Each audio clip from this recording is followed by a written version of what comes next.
To our 63 appointees, my warmest congratulations. You are shining beacons of courage, commitment, and patriotism. And we are deeply grateful for each and every one of your service. So with that, without further ado, there being no objection, the ad interim appointments of 63 general, flag, and senior officers of the Armed Forces of the Philippines is hereby confirmed. Congratulations. Mr. Chair, before we adjourn, may we recognize Senator Alan Cayetano? Our distinguished Minority Floor Leader, Senator Mr. Chairman. Cayetano, is recognized. Just on other matters, if we look at the time, it's 4:31. Our session was supposed to start at 3 o'clock. Kung hindi ako nagkakamali, ang House of Representatives at 3 o'clock then. You know, if you listen to the way Secretary Frasco and Secretary Loizaga answered the questions a while ago, it was a real pleasure. We could spend days conversing with them, getting their ideas. And because of social media, and of course, traditional media, our journalists are here, people will hear about what they want to do, their qualifications, the integrity, what this administration is about. But let me be honest with everyone here and my dear colleagues, sana hindi tayo ma-offend, no? May nagtanong sa akin na isang pinagkakatiwalaan ko, someone I trust, and said na, "Sir, rubber stamp ba ang CA?" Sabi ko, anong ibig niyo sabihin? Sir, 30 minutes, 1 hour, 3 sekretary sa isang araw, tapos tinignan ko po yung schedule natin. Tomorrow, Secretary Manalo, Secretary Pagdaganan, Secretary Bunoan, Secretary Tulfo, 4, plus 23 from the Department of Foreign Affairs, plus sa JBC. So, nung sinagot ko po yung taong yon, sabi ko, alam mo, marami kasi sa mga na-appoint, years na rin naming kilala. Public record, yung kanilang nagawa, yung integrity, and to give credit where credit is due, we have an amazing secretariat. Grabe po yung lalim ng investigation. But let me also be honest, no? If you look at the schedule of the Senate tomorrow, 15 agencies po ang schedule natin sa budget hearing, including the Office of the Vice President, the Department of Education, Philippine Drug Enforcement Agency. Ang iimportante po nito, and alam din ng mga kasama natin sa House dahil puyatan na rin sila sa budget hearing nila, no? The point is, Mr. President, Mr. Chairman, Mr. Vice Chairman, let's not take away from our nominees and from our people the privilege and the honor of getting to know our nominees, our appointees better. If all of us had the brains, the talent, and the time of Congressman Marcoleta, kasi siya lang po atang nakakabasa nung lahat nung investigation report, more than 100 pages. Kaya ata nawawala ngayon, nagbabasa ata ng investigation report para bukas, no? But pwera po, biro, Mr. Chairman, I know because I was in that seat. I think I hold the record na pinakamabilis na na-appoint. And because of, friends like you here in the Commission on Appointments na waive yung mga documentary requirements. And sino bang sekretaryong ayaw ma-appoint ka agad? But baka naman we can do what? 2? Or kung more than 2, sabihan na sila para hindi mamapaya na nandun ang pamilya nila na we'll start it na, pero hindi pa namin kayo ko-confirm today. Kasi tao din po tayo, and that's what I want people to understand. Siyempre, may pressure din sa'yo na tapusin na, di ba? Because they have to go to work. And the last point I'd like to make, no? I'd like Secretary Tulfo to be confirmed. But kung pang-4 siya bukas, at grabe ang nangyari sa Central Luzon, hihilahin natin siya. Kung ikaw ang secretary, siguro hindi mo naman choice pag sinabi mong schedule ka na bukas, gusto mo rin ma-confirm, baka magalit pa tayo pag hindi pumunta. Pero DSWD is in the middle of all of the rehabilitation and relief work. So I was looking at the schedule tomorrow, Mr. Chair. Ano ba dito ang kailangan mabilis? Well, foreign affairs, mga ambassador, OFWs, siguro kailangan bilisan natin yan. Budget, nasa gitna tayo ng budget hearing, siguro kailangan bilisan natin yan. DSWD, as I said, bilisan at kung itutuloy natin bukas, baka pwede na natin unahin. Pero katulad ng DPWH, hindi ba slow but sure dapat pag infrastructure? So, when we look at all of this, Mr. Chair, we're doing hard work here. I'm not complaining about the amount of work. I'm complaining that baka yung quality of work maapektuhan because the investigation reports are more than 100 pages. At pag sinabay natin dito sa budget hearing natin, apektado talaga tayo. And let me close with what the statement of policy in our very own rules tells us. No? Sabi po sa statement of policy,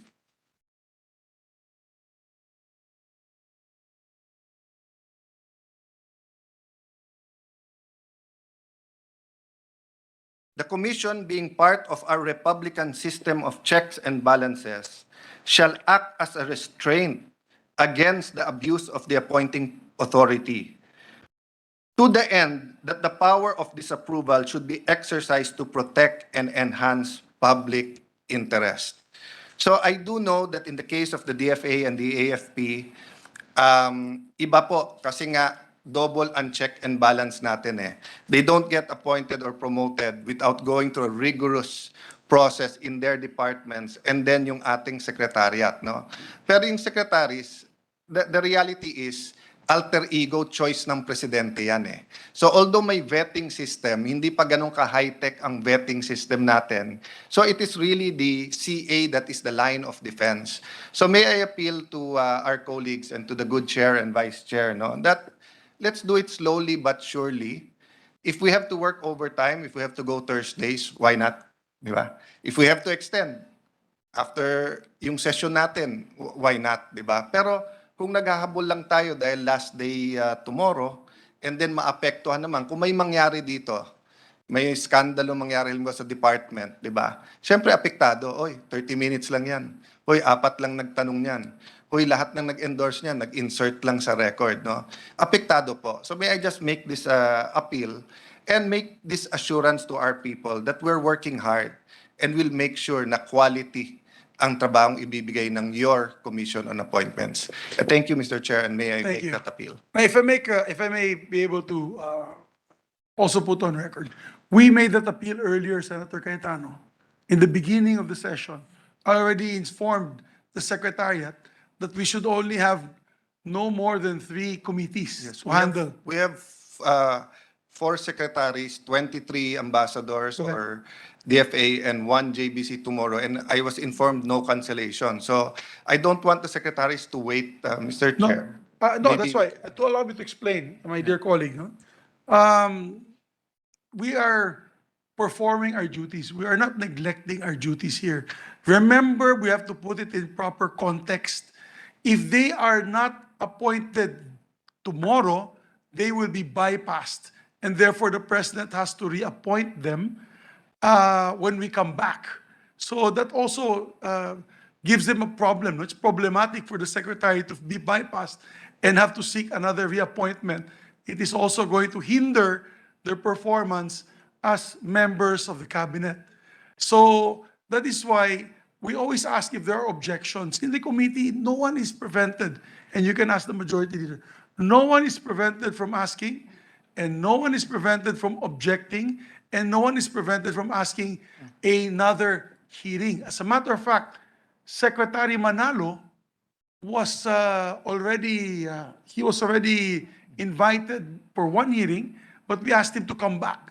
So it does not mean if we schedule you today, you will be appointed today. Swerte lang po yung 3 secretary dahil siguro maraming kaibigan at magagaling naman talaga, and we can see there were no objections, even opposition to their appointments. Then if we can confirm them immediately. However, I get the point of the minority floor leader. I also said that earlier to the majority leader. I said to him, this is too much. It is eating in the time of the Senate.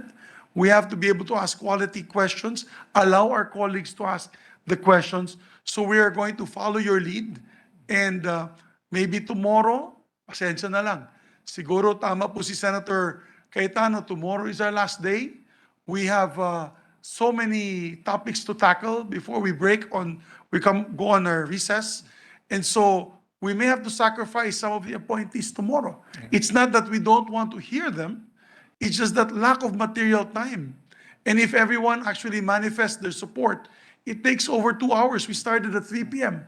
here in the plenary, and we ended almost, it's now 4:41. So if everybody reads their manifestation, it took 3 hours last week, last Wednesday. So I Chair, agree. Mr. I Chair, agree to, with the minority. to floor. agree with you, there hasn't been, wala namang puwersahan, no? Yes. And everyone has been assured that they will be consulted. Ang point ko lang naman po, syempre tao din po tayo.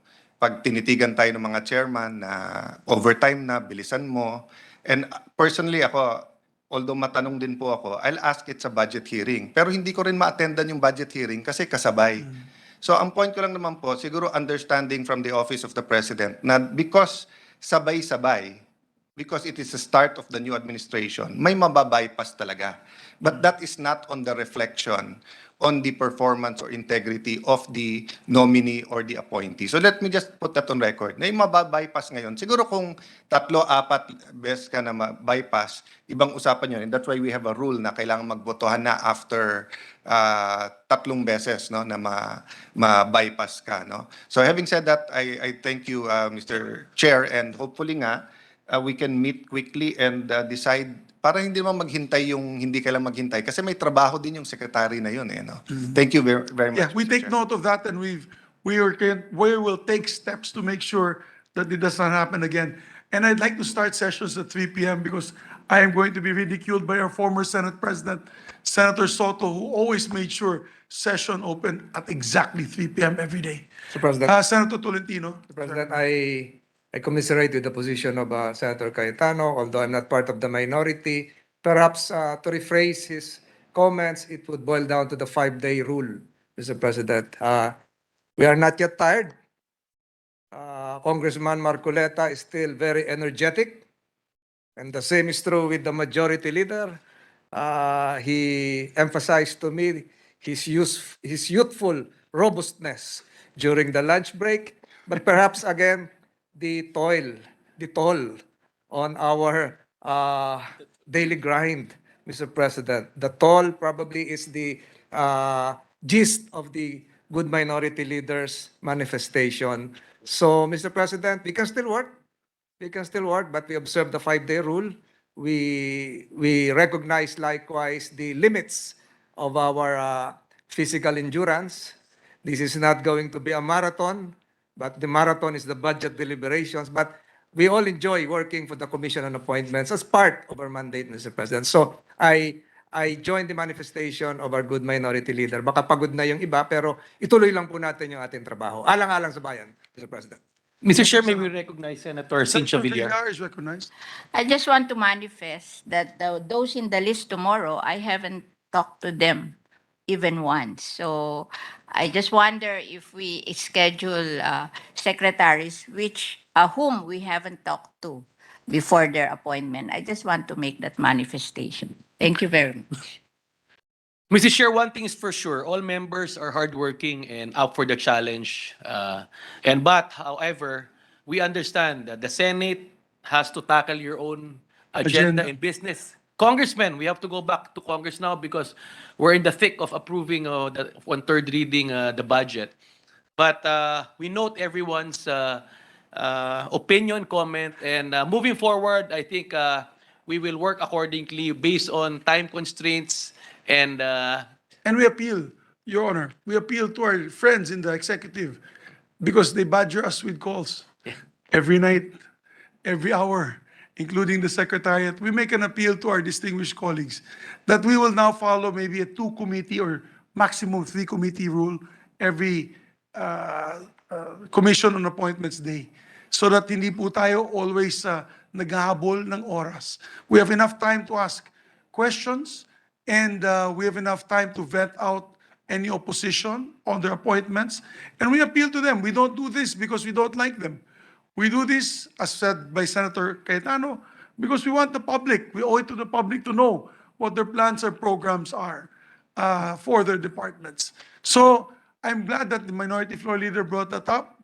Even I am having sleepless nights on how to schedule their appointments, and so be it.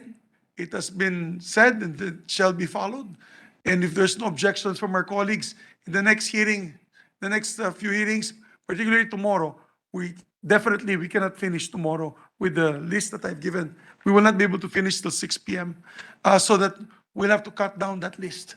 And I'll leave it to the majority floor leader and our colleagues to see who will have to vent for the next hearing. Mr. Chair, on the part of the House contingent, upon consultation with our chairman, we fully agree with the suggestion of the minority leader, the Senate President, and Senator Tolentino and Senator Cynthia Villar, in order to, fully deliberate on all nominees.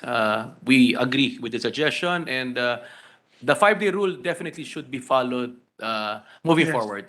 Moving forward.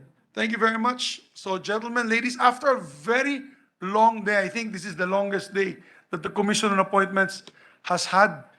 It's not because I'm your trabador ng Senado.